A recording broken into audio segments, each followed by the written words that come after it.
Wassalamualaikum warahmatullahi wabarakatuh.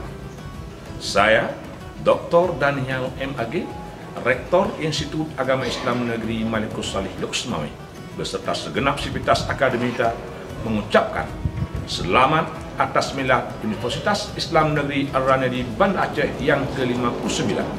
Semoga dalam usianya yang sangat matang, institusi ini selalu ada di hati semua anak negeri dan menjadi idaman khususnya bagi studi keislaman. Wallahul muwaffiq ila aqwamit thariq.